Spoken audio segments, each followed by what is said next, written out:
Good morning, everyone, and welcome to this session about building resilience. My name is Regan Zink, and I'm one of the Arrell Scholars. I'm very pleased to introduce our speaker for this session, Tareq Hadhad, founder and CEO of Peace by Chocolate. Before I pass the session over to Tareq, I want to tell you a little bit more about him and his story. Tareq was a Syrian refugee and is now living on Canada's East Coast with his entrepreneurial family. He is the founder and CEO of Peace by Chocolate, the recipient of Startup Canada's National Newcomer Entrepreneur Award, named one of the top 25 immigrants in the Maritimes, and selected by Google as the National Hero Case for 2018.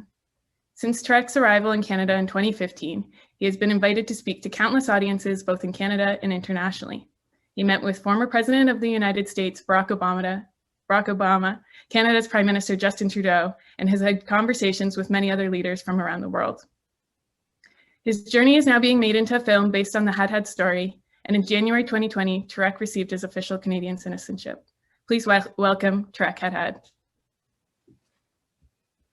Hello, everyone, and good morning. Thank you so much for having me. It's such an honor to be sharing my story with you all. Thank you so much, Regan. Thank you for all the amazing team there that they are working so hard to share these positive stories at the time when everyone needs that light at the end of the tunnel.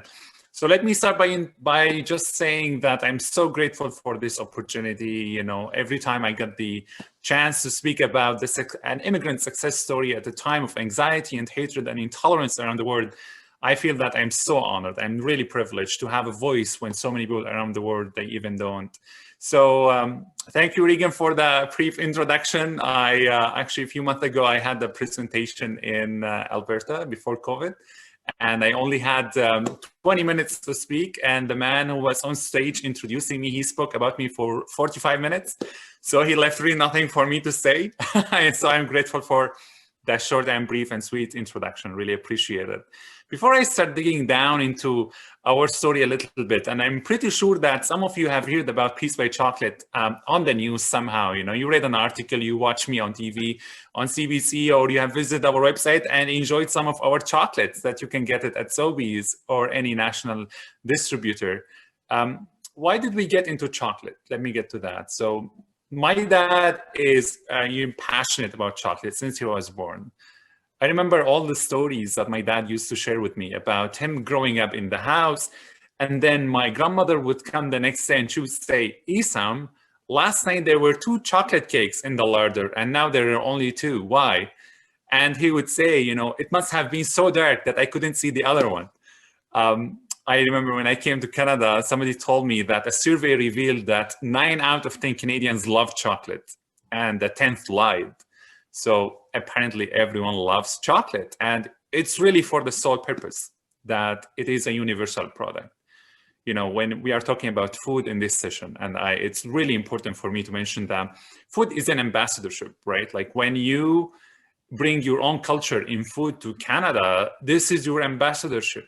This is a channel for you to share your culture and your passion with the community that you are in. It is not something not to take really for granted as well, because it took a lot of time for us as Middle Easterns to come here and just develop our own kitchens. Wherever you go in Canada, you would really feel the sense of diversity in all these restaurants of people coming here and starting their own businesses. So chocolate, 1986, was the year that was called the International Year of Peace. It was the year that my father graduated as a civil engineer in Damascus. He came back to my grandmother and he told her that he's no longer passionate about being a civil engineer. And she said, why? He said, well, because he's not going to create any impact or anything different as being a civil engineer. And she said, okay, what are you going to do? Well, he said, I'm going to see what the life can open doors for me. You know, my dad went to a wedding with my grandmother at that time, to my cousin's wedding. Then they came back and my father said that when they were at the wedding, everyone was eating chocolate, was so happy. No one eats chocolate will ever be sad. And it became this, you know, passion into him, spread happiness through chocolate. So why do we make chocolate? Because it makes everyone happy. Because my father believed in 1986 and the year after, by creating these little pieces of chocolate, the little pieces of happiness, he can really create the change that he wants to see in the community. He saw chocolate as power. He saw chocolate as strength. and he saw chocolate as love and peace. In 1987, my dad opened the first 2 chocolate shops in Syria. One of them was on the way to the airport. And this story really is why I am even telling you stories. And the reason why I was born is because this is how my parents met. So my mom, she was on the way to the airport in 1987, and she had 4 hours before her flight. She was like, let me drop by a chocolate shop on the way to the airport, grab Syrian chocolate boxes, and go to Turkey to see my family. So my mom stopped by my dad's shop. She opened the door and she was like, hi, can I get 2 boxes of chocolate, please? And my dad, he said that he was so shy, you know, when before even he met my mother. And he said that he didn't talk to any girls before he met my mother. At least that's what he says. I don't know. My mother asked him for the 2 boxes of chocolate. My dad went back. He grabbed 2 boxes of chocolate from the best thing that he has ever created, with, you know, dried fruits, with sea salt, you know, with sesame, with nuts, with seeds, with everything that you can really imagine, with the mix of milk and dark and white chocolate. This presentation is going to be mouth-watering, so I hope all of you will have a box of chocolate to snack into. My mom, she took the 2 boxes that my father gave to her for free, and she flew to Turkey. When she arrived with her family, they opened the 2 chocolate boxes, and there was a note on top of each of the boxes that said, my name is Isam. I don't make chocolate. I make happiness.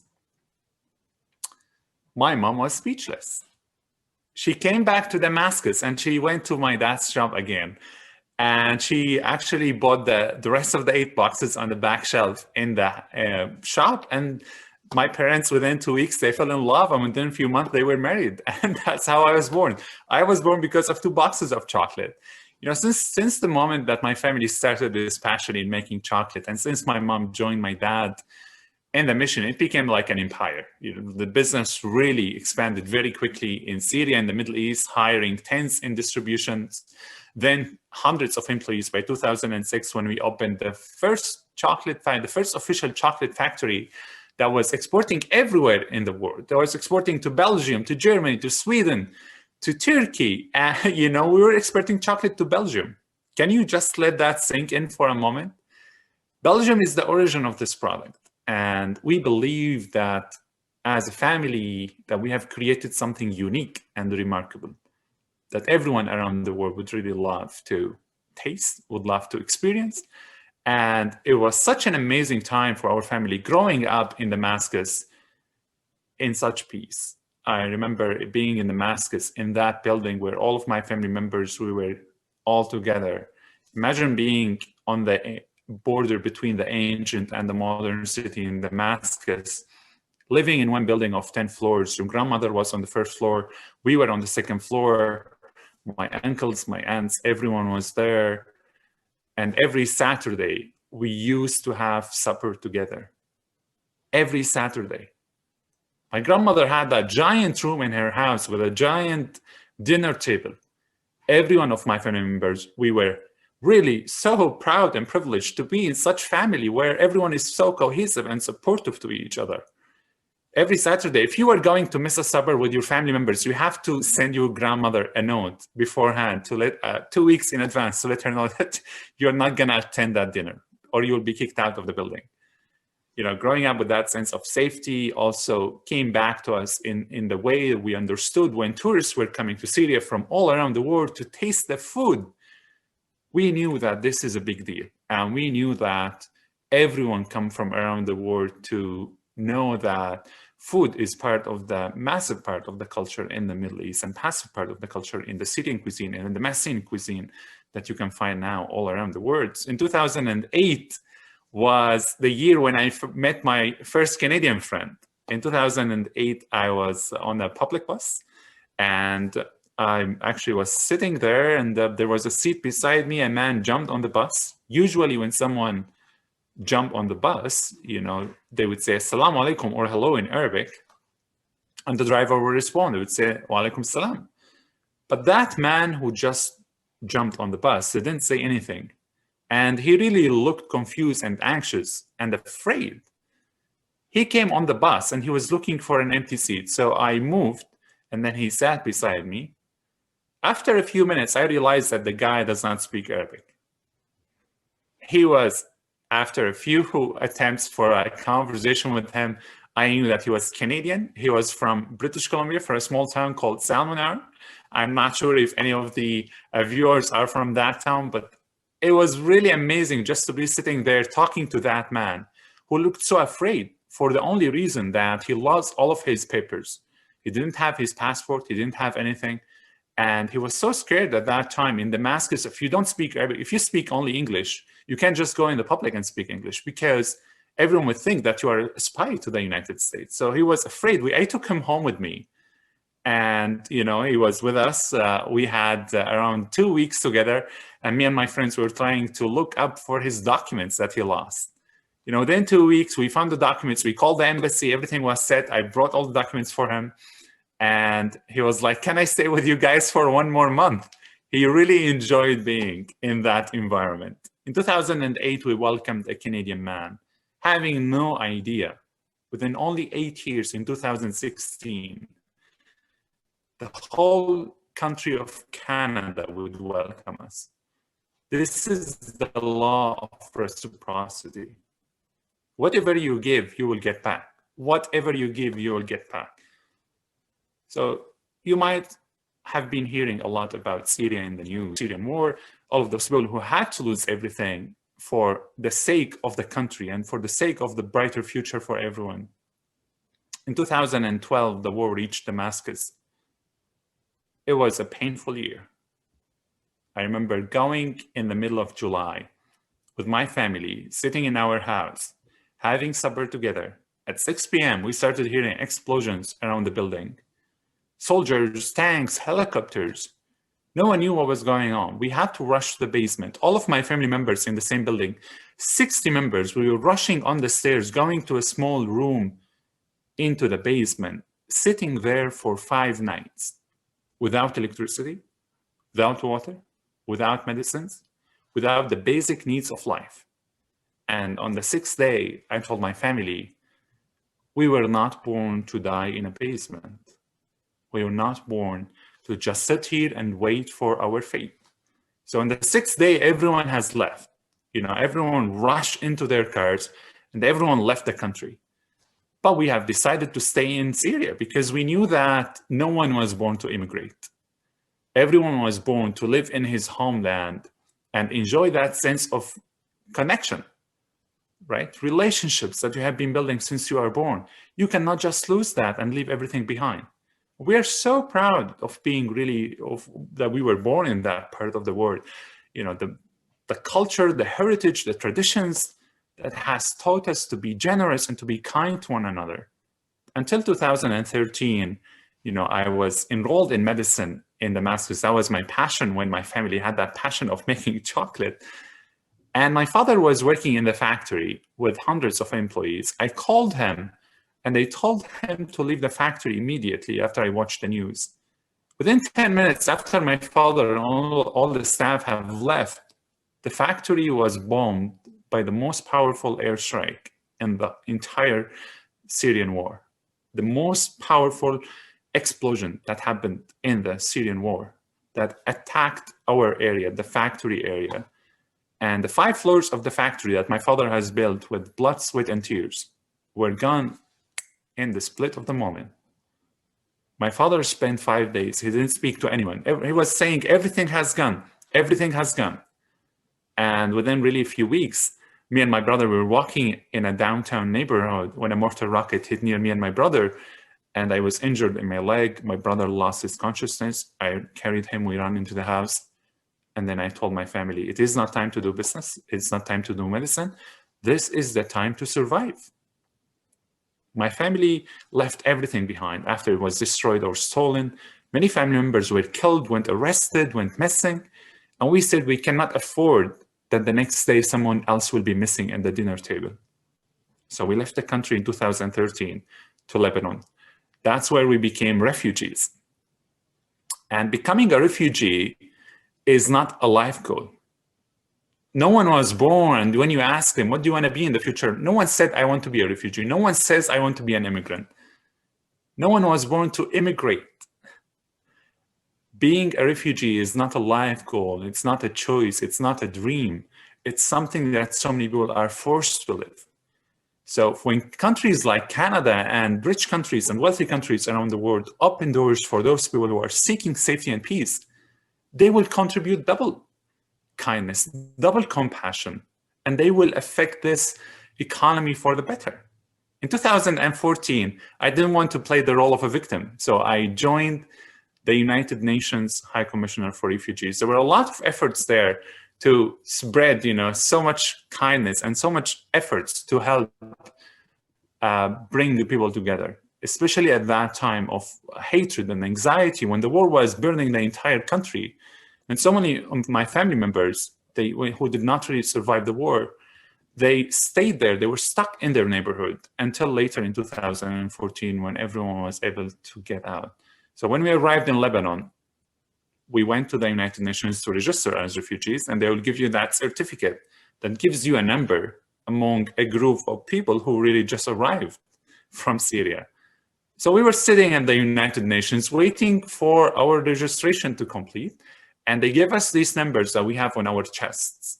And they start calling these numbers for interviews so you can have your paper that will protect you outside of your homeland. So we were sitting there on the first bench, and we had the numbers 3842, 3842. They were calling us 3842 at 10 times. No one responded. They came to us, and somebody was telling me, I see that this is your number, so why you are not responding? And it was so emotional to me at that time. And I told him, I am not a number. I am not a number. I was not born as a number. Just a few weeks before that, I had all of my dreams and my passion around, being a physician. My family had that entire chocolate business that was just destroyed in an airstrike. And he told me that I can join the efforts in volunteering. And I didn't want to play the role of victim. I wanted to play the role of a victor. So that really is so much relevant to what the world is living these days. So whoever is watching today, you are sitting behind your screens, and everyone really thinks that this is the end of the world during a COVID pandemic, but no one really think about it the way I do. The way I do think about the COVID crisis, in 2013, my entire family were forced to leave our homes because of the war that tore my immediate family apart. And we were forced to leave these houses, and we were forced to leave our homeland. In 2020, during the pandemic, we are asked to stay in our homes, and we are asked to stay safe. I always say, I will take the second. I will always take the second, because I've been through worse. And I know exactly what does it mean to be living in a war-torn country, having no idea what the future is going to bring to you. It is so painful. It is beyond belief living as refugees in refugee camps, especially when I joined the United Nations and I knew exactly how tough it is for all of those people in refugee camps, living there with a tent that is separating them from the outside. Imagine living in a tent that is only a few millimeters separating you from the -10 in Bekaa Valley in Lebanon or anywhere in refugee camps. It is so painful. And I was really lucky to be able to help all of those refugees, volunteering my efforts with non-for-profit organizations, United Nations, WHO, build primary and secondary healthcare centers to all of them.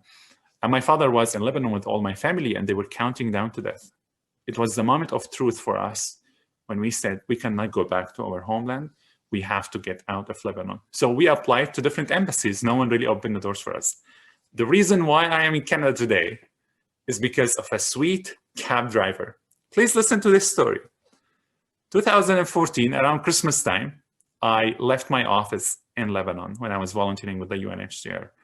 And when I went down, I saw a cab driver who was driving me to my family inside a 40-minute drive from my office to the house.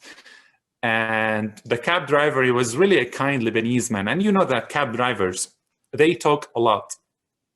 So if you are with them for a 20-minute drive, they keep you for another 20 so they can tell you more stories. The cab driver was telling me a lot of stories about him being in Canada before in his young age and then coming back to Lebanon just to be with his family. And he was telling me, can you apply to go to Canada? Did you hear about the scholarships to go to Canada? I completely forgot about that when I got home And then over the weekend of that, around Christmas, I applied to come to Canada. I filled my application for a scholarship. And within 1 month, after I forgot about it, I got a phone call and I responded. The man was speaking in Arabic and he was saying, Tareq. I was like, yes. He was like, this is Canadian Embassy and you are invited for an interview at the Canadian Embassy. And I was like, this is really impossible. I thought it's a scam. So I hanged up. I hanged up on the phone call that was supposed to change my life. Within 1 week, they sent me another email and they said, well, this is really true. So I am invited. I went to the interview. They told me a lot of stuff. They told me my family was invited to come with me to Canada. And I called my family. I'm like, I'm coming home tonight, guys. I have very sweet news for you. My family waited for me behind the door. And I was on the way. My father opened the door for me. My mother, my siblings, all of them were waiting really patiently. And they were asking me, where are we going to travel? I'm like, guess. They were like, Brazil? I said, no. Germany? No. Sweden? No. Jamaica? No. Turkey? No. Egypt? No. You know, they tried every country on earth except Canada. And I told them, we're traveling to Canada. Well, I don't know what your expressions are because you are sitting behind your screen, but I am pretty sure that you have more expressions than my family because they were really frozen. They were like, but Canada is too cold to travel there. It was really such a heartwarming moment for me to know that my family, after only a few hours after I told them, they would go online and they would look about all the Canadian culture, the toonie, loony, double, all of about the excitement of this beautiful country. And I have to tell you one thing, that Canadians are very smart. They are very smart in the way that they promote the country. And I can say, we actually now, because I am a proud Canadian citizen after I got my citizenship earlier this year. So Canadians, they promote the country within the world by sharing these stories. Everything is between May and October. All the videos, all the articles, they show you people going hiking, kayaking, on the beach, at the cottage. They never show you anything between November and April. They never show you this high mountains of snow that needs to be shoveled. They never show you the blizzards that we live here in Nova Scotia. So I always say that immigrants are tricked to come here because we do not know the truth of winter until we arrive at the airport. We waited around 6 months between the moment after we knew that we were coming to Canada until my family got the approval. In December 18th, 2015, that was my flight coming from Lebanon to Canada. I'm going to share with you just one story and then we will watch a video. So in 2015, a friend of mine was on the way with me to the airport. He didn't speak English at all. And he was really afraid of it. And he came to me at the airport and was like, if I arrive in Toronto and I don't speak English, how am I going to survive? I'm like, neither me. And I was like, okay, I'm going on YouTube to learn some few words before arriving in Toronto. It was a 14-hour flight.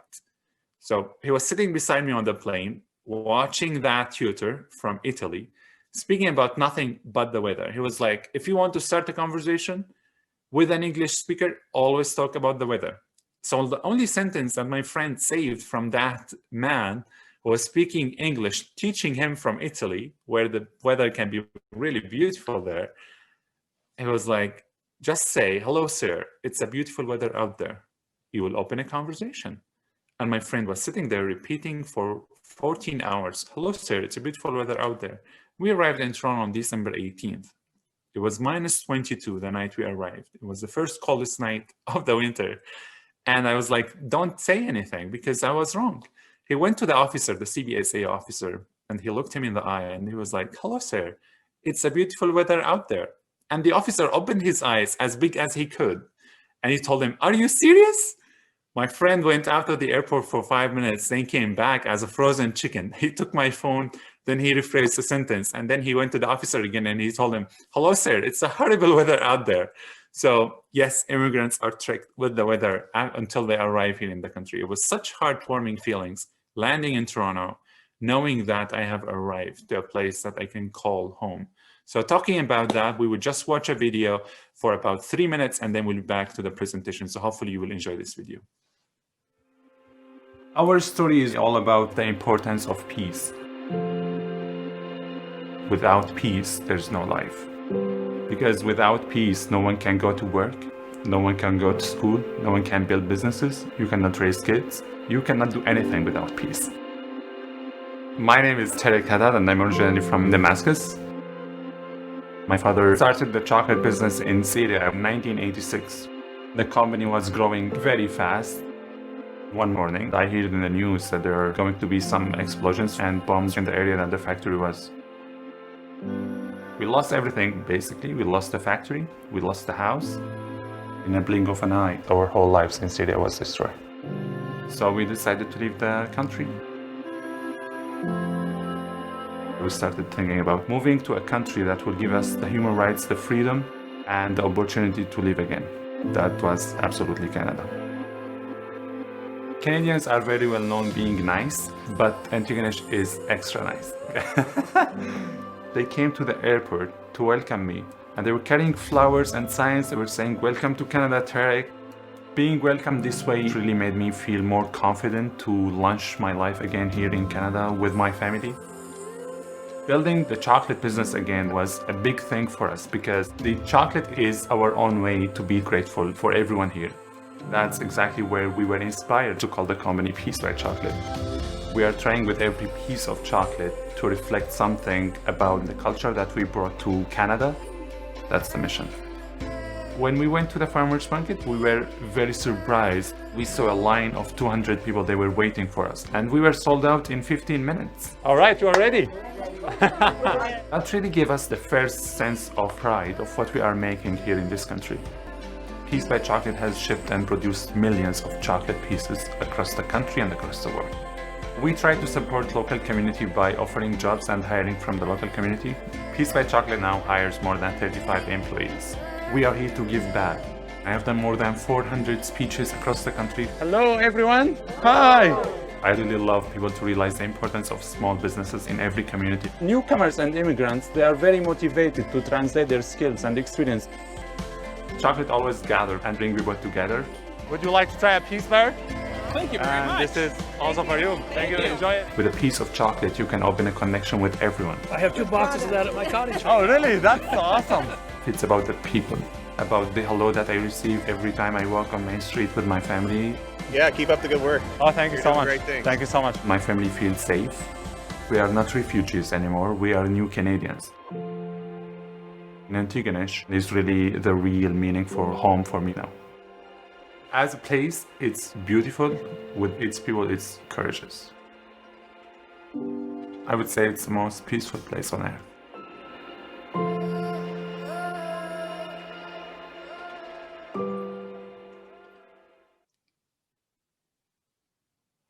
Welcome back, everyone. Here to continue this lovely journey with you. I'm really enjoying it so far. Hopefully you are. This video was shot by Google in 2018, and we had this big team coming to our town in Antigonish, around 50 people, and we were filming. Everyone was coming to my dad. The next day, was shaking his hands, and then his picture was posted in The Guardian in the UK, and my mom was like, "Oh, I'm married to George Clooney."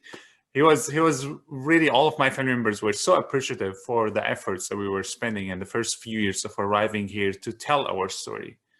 And I think every immigrant, when they come here, they should spend a lot of time thinking about the story that they want to be known for and the story that they want to tell to the generations to come. That's why we spend a lot of time doing these videos, doing these movies, doing the book that was just published a few weeks ago, because we wanted it to be documented. It is not hard to leave your homeland. It is not hard really to just start your own business. What is hard really is just sitting down and complain about the things that they can be solved easily. I have to tell you that since I arrived and in Nova Scotia, when I saw that line of people really waiting for me with flags and flowers, I felt really that I arrived home. It was the moment of my life. It was a cheerful reception. But being in Antigonish, after I knew, by the way, I did not apply to come to Antigonish. I thought I was going to one of the Montreal, Toronto, or Vancouver areas. But then I was like, no, when I arrived in Toronto, I was sent to Antigonish. It was the place where the community has sponsored my family. That's why we are here. But then we understood how lucky we are to be in a rural community. the communities in Nova Scotia, we know that the food insecurity in Nova Scotia is high and it is rising, especially during COVID. We know that Nova Scotia, if it was cut out of Canada for 10 or 14 days, we would be left out of food. That's the reality. So, everyone here, when they were coming, they were trying always to reflect on the issues that matter, especially immigrants and entrepreneurs and newcomers who come here with a fresh set of eyes. So we arrived in Nova Scotia, a small, lovely town like Antigonish of 5,000 with 5,000 more students at St. Francis Xavier University. It was a place when we knew that we can call home very freely. It was a place that really has cared about us only being a human being, seeking safety and peace without caring a lot about our ethnicity, our background, our religion, our faith, our beliefs. This is what matters, is our humanity and what we have in common. And Canada has really proved it to the world that, whoever comes here, you don't have to take everything off. You saw in the video, no one asked my family to take anything off at the airport. Everything was welcomed as it is, because we know that we are stronger when we represent ourselves as we are, when we are not asked to change anything in ourselves to fit into a certain cultural perspective. So landing in Antigonish, that was December 2015, and I bought my first Canadian phone number. My phone rang only after 1 hour, and it was a woman from Newfoundland. She was on the phone and she was saying, hey there, what diet? Hey, Catherine, what diet? I'm like, excuse me, ma'am, you must have been calling the wrong number.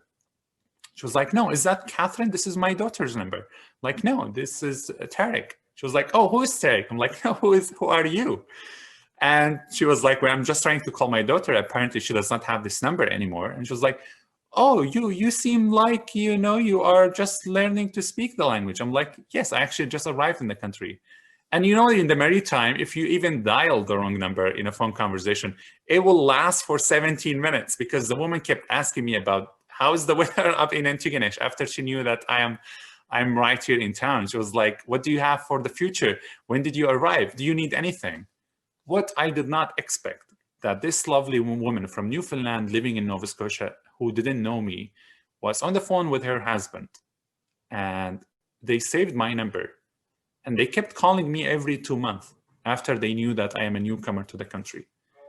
These are really the real stories of Canada being the country of welcome and niceness, especially being in Atlantic Canada, when you have that feeling of community and family all around you all year long.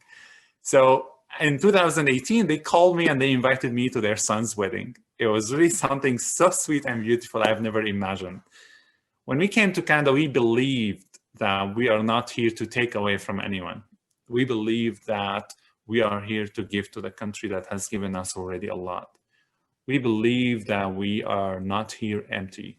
Even though so many immigrants and refugees, they lose everything that they have built, but no one loses their skills and their talents. This is your intellectual property. You will not lose it in a war. You will not lose it until you die. So we have everything in mind after, when we lost everything in the war, arriving in Canada, the idea was straightforward. We are going to start the business again. Because this is the thing that we know. This is the thing that we believe can change our communities. And we know how much it is needed for those communities, especially in Atlantic Canada, to have more businesses open, because we know that businesses can create this positive competition. Food business are really an amazing part of the culture here in Canada, because we get introduced to those cultures. When you go to a Chinese restaurant, when you go to a Vietnamese restaurant, when you go to a Turkish restaurant, to a Middle Eastern restaurant, that's how you get known to them. Within only a few weeks of arriving in the country, my family were so determined that we have to start the business right away. And within 4 weeks, we got the business registered. We got all the certification that we need. We got food handling courses, certificates. Everything was set for us to start making chocolate at the house. We made some batches. We went to a community event and it was all done in 5 minutes. Then we went to a farmer's market event, when everything we made over 1 full week was sold out in 15 minutes. Being in a small community, this is the luxury of being in a big family. When you know that you have everyone around you, everyone is surrounding you. So I'm not sure really, you guys are all over the country, but I'm pretty sure that you know exactly what I'm talking about, being in small towns versus being in big cities. Because if we landed in Toronto, we could have been numbers walking on Bay Street in downtown Toronto, where no one would know that we just arrived in the country. So we had that responsibility when we arrived in Antigonish to share why we are here, to share the message of our business, to share that we did not come here to take jobs, that we came here to create them. And it was such an honor to receive all of that support from our community in Antigonish. We launched a business after the wildfires that happened in Fort McMurray in 2016. We were watching the news and my entire family was so emotional. They were like, we know exactly what does it feel like to lose everything and to be asked to leave. They were Canadians on the other side of the country who were losing everything to the wildfire and they were asked to leave. So we have tried this feeling and we wanted to support. Only 5 months after arriving in the country, we launched a campaign to donate all the profit of our very small business at that time to the Canadian Red Cross and the relief efforts to help Canadians from across the country support this initiative. And we raised actually millions of dollars that was donated at the end of the day when we launched that national campaign. Within the next month, we opened our first shop, the one that you saw on the screen. And the reason why we call it Peace by Chocolate is that peace is the noblest value on earth that everyone should fight for. Chocolate is our own product of happiness. Right. By the way, I've been promising that I'm not going to do any advertising for Peace by Chocolate in this presentation, but it's really tasty, dark and milk and white chocolate. And it's like $13.99 for the box. It's amazingly affordable, especially now in time for Christmas. This is not advertising. It's just like something that was inserted in the presentation. Honestly, guys, you know, when we started that business in 2016, the only hope that we got is that we can restart our lives again in the country. And we launched that business in that small factory until we were watching the news in September and the Prime Minister Justin Trudeau was up there on the stage talking about our story to the presidents and the leaders of the world. We saw the President Barack Obama, Angela Merkel was sitting there, everyone was listening to a story. And we were so wowed. For 2 nights, we couldn't really sleep. It was such an amazing moment just to know that our story has made it to the international level. And when we started getting calls from New York, from New Zealand, from Australia, from Germany, from Sweden again, for people asking about where can they buy our chocolates. I'm not telling you only a story about chocolate as you are noticing. I'm telling you a story of human beings arriving here and also the empowerment of a community. What can it do?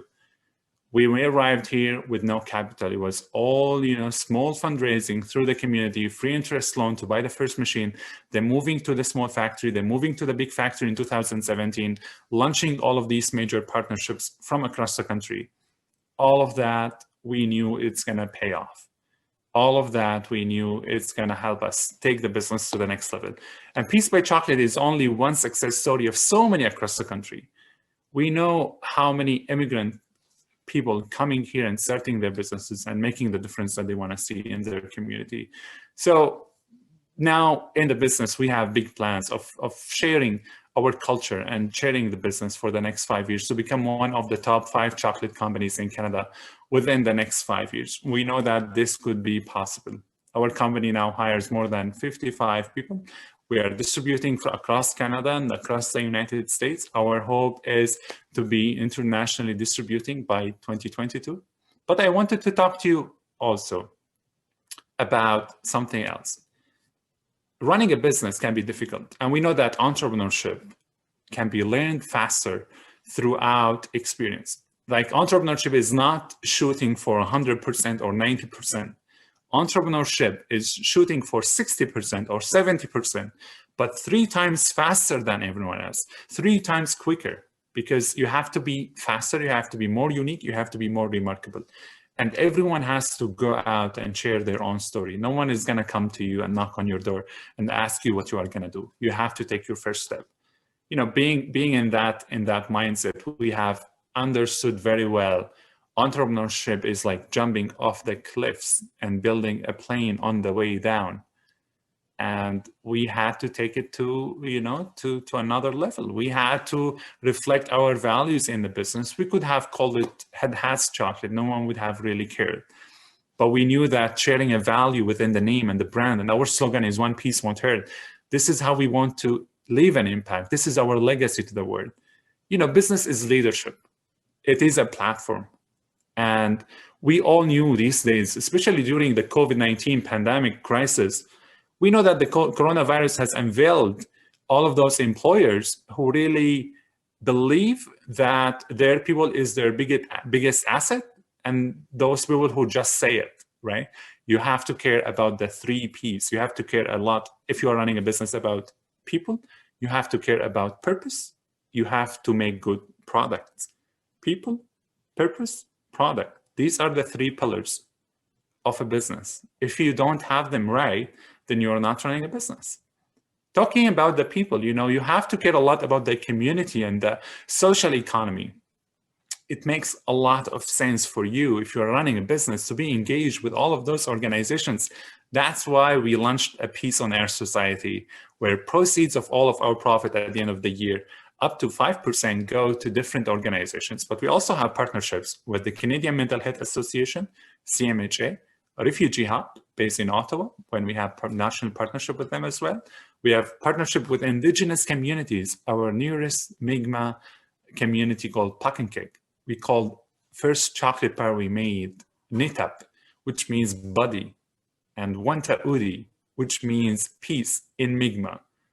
And so many people were like, you are just newcomers to the country. Do you care about this stuff? Do you care about these values? I said, yes. There's nothing nobler than spreading the message that we believe in the mother tongue of the land that we are on and the land that we call home. It is Mi'kmaqi. So we're so honored to be in that partnership, and we also have major partnerships with the Red Cross, the Nova Scotia Stronger Together Fund, and you can learn more about it on the website. So I know I'm here a few minutes left for the presentation, but I wanted really to tell you, during this crisis, always remember those people around you who are suffering the most. We are living through one of the toughest crises of our decade that is affecting the economy more, but also always reflect on what can you do to change the lives of others, like Canada really has changed our lives. So food is the introduction to all of that. For me, and being able to share our product with people and opening that connections was our biggest asset, because everyone loves chocolate.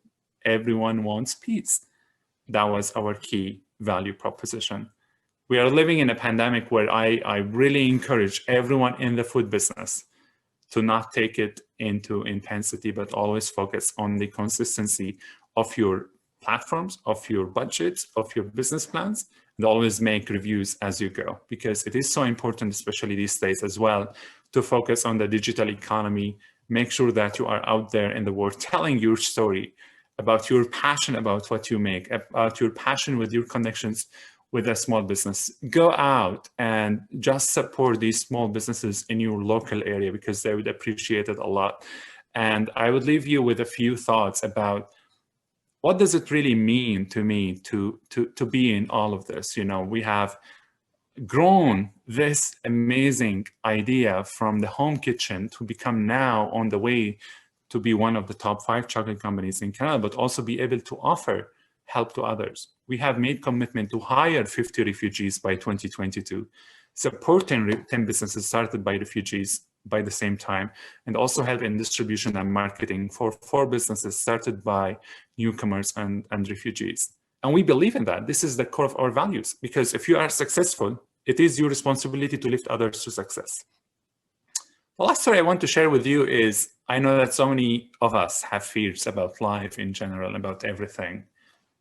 In 2017, I went skydiving, and I had no idea what was going to happen. So my friend signed me up for skydiving.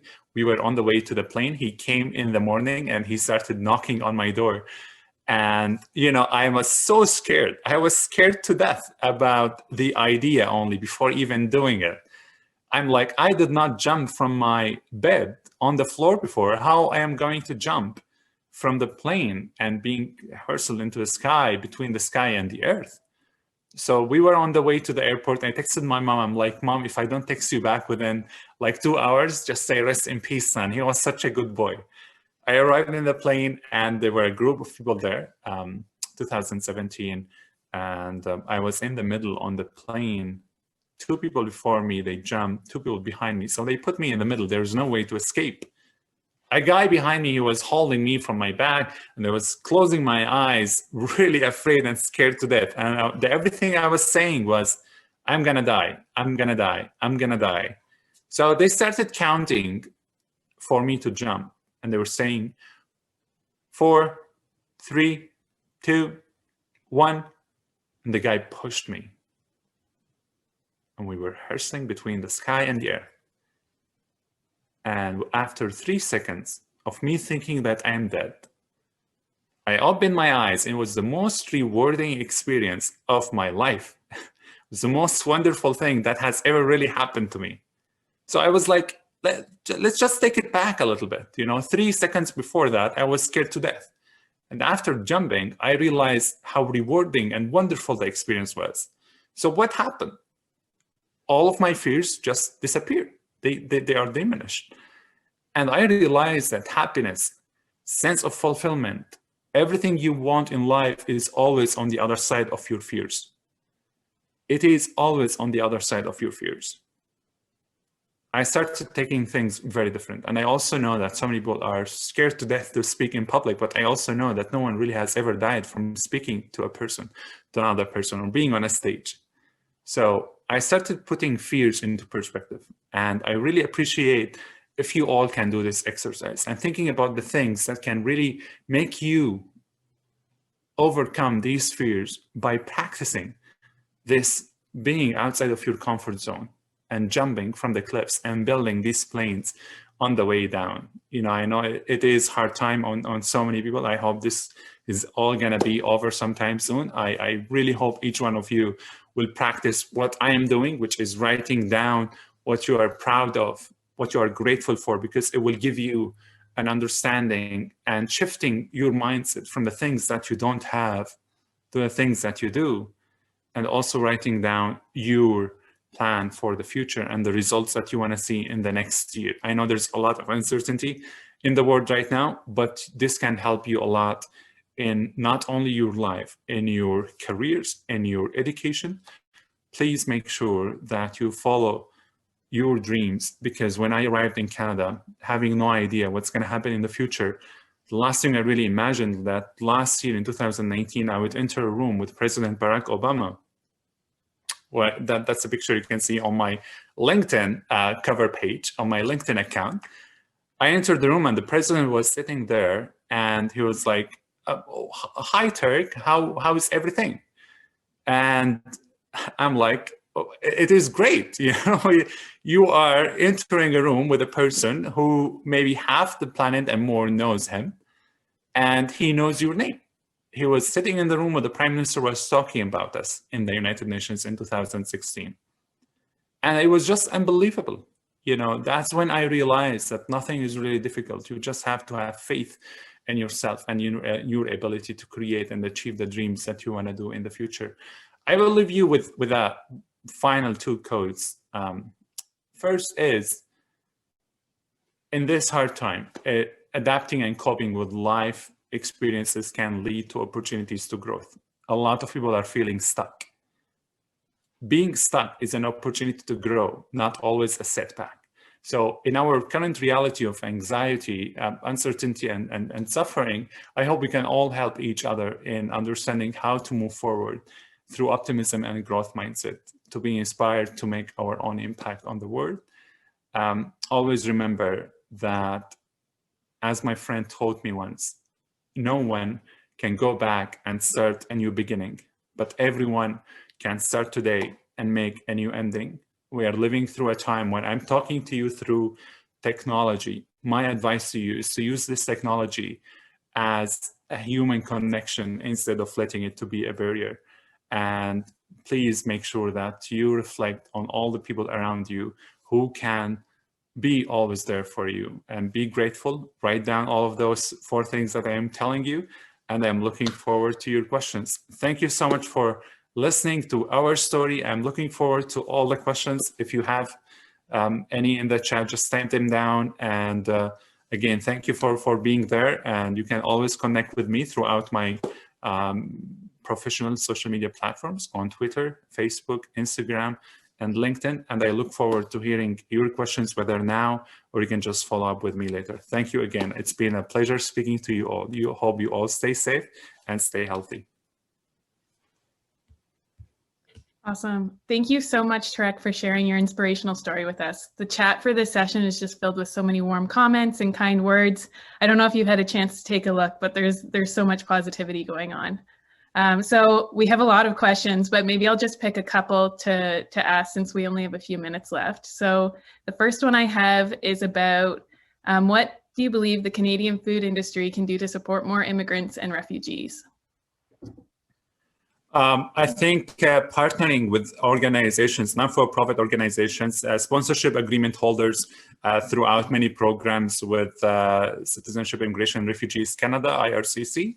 There is a lot of efforts really to be done throughout attracting immigrants through pilot programs to share their food and their culture. And we believe that the solid plan that Canada made to attract more than 1.2 to 1.3 million immigrants in the next only 3 years, it's going to open a lot of doors for so many people. So I hope that the food industry across the country can be engaged heavily in this pilot program, in this amazing opportunity to change the lives of so many people and food entrepreneurs around the world who are just trying to take their first step and make it to the next level. And I'm pretty sure that throughout working together, we can create a lot. I'm really helpful. If there is anyone who wants to know more about some of the partnerships we are already doing with that, they can also contact us.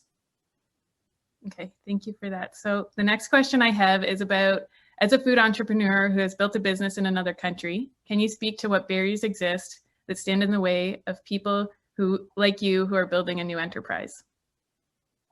That is a very important question. So thank you for that. I truly believe that, like anything else in life, challenges is about perspective in the first place. You can sit down and complain and say that you can't do anything, or you can dig down and find solutions. These are the 2 options. So we decided to dig down and find the solutions to all the problems and the challenges that they just showed up. You know, there are always challenges. There are always differences. For example, in the taxing system, right? Like running a business, the last thing you would expect is all the complexities of the taxing system in Canada. How do you reflect on that? How do you build your team differently than how it was in the business back home that was destroyed? It is so much different. It's a different business culture. And we are living entirely in a totally different world than it was 10 years ago, when there was no reliance as it is today on the internet. The connection was face-to-face. And now during the pandemic, it added to that.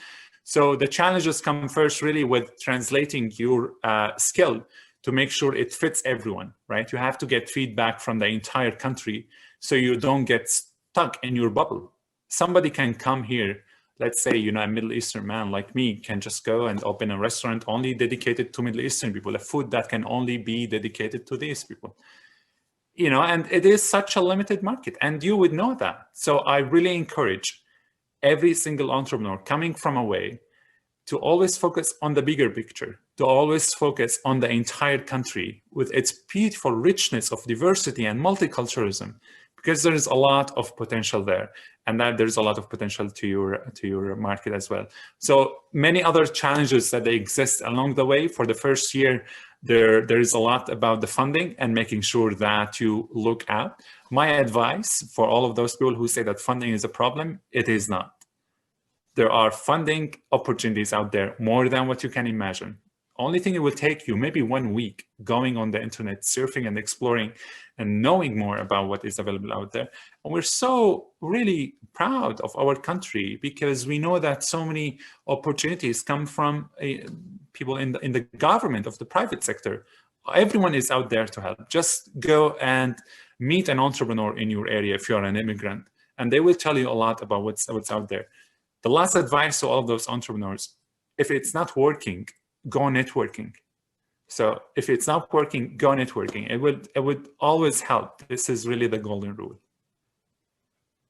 Okay, and then I guess the last question I have, since this session is about resilience or building resilience, what does resilience look like in rural communities, and how might this be different than resilience in more urban areas?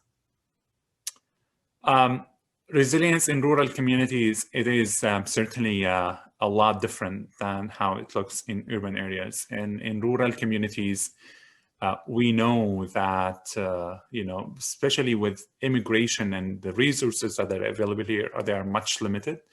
It would have been difficult for some immigrants to even retain in small towns. I know so many people who arrived in small towns from across the country and who decided to leave to a big city, right?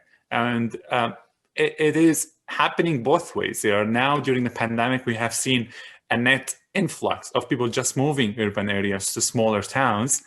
But in normal days, this does not happen. And the challenge there is the sustainability of small towns from across Canada. There are a handful of cities in the country, but there are thousands and tens of thousands of towns scattered here and there. And we are not really sitting out there, in a country that is small. We are the second largest country in the world. And people there, 80% of the population live very close to the American border, to the US border. And it is so challenging, really, to sustain all of those communities all together. So I believe in the power of immigration to enhance the resiliency of those small towns. As I mentioned, so our story is only one example. It is not the rule. I'm telling you, so many immigrants, they don't stay in small towns. We're just giving them an example of what is possible. And I'm so thankful for this platform, even for me to allow me to share this story, because I'm pretty sure so many will take these words and go and tell people about it. And it is such an honor as well, being in a small town where the sense of community and family is much different. So if Peace by Chocolate was to start in Toronto, in the GTA, or in Vancouver, we said to CBC in 2016 when we arrived at the airport that we might start a business in Canada in 15 years. That was our assumption.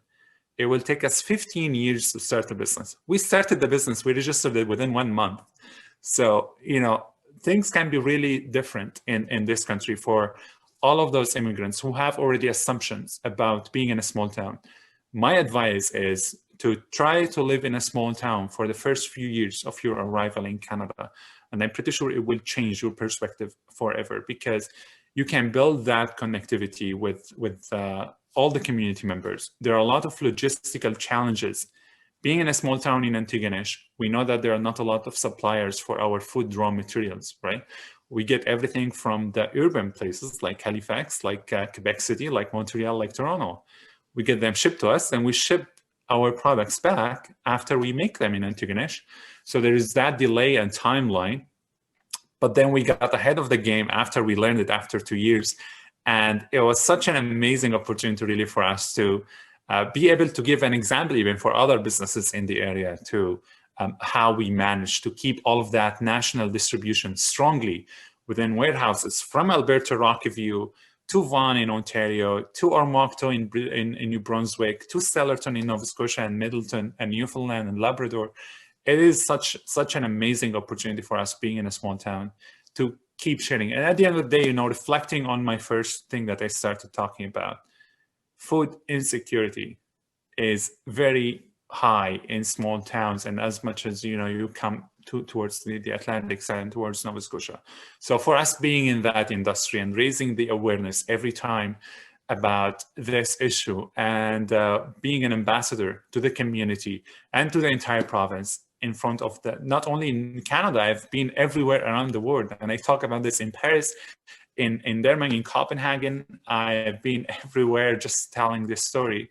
So the back to the question itself, there is a lot of work to be done to make sure that the resiliency in small towns is well maintained, so people can find themselves in a place that they belong to, in a place that they call home, in a place where resources are always there for them, and also when they can know that if they have any trouble, someone else in the community will have their back.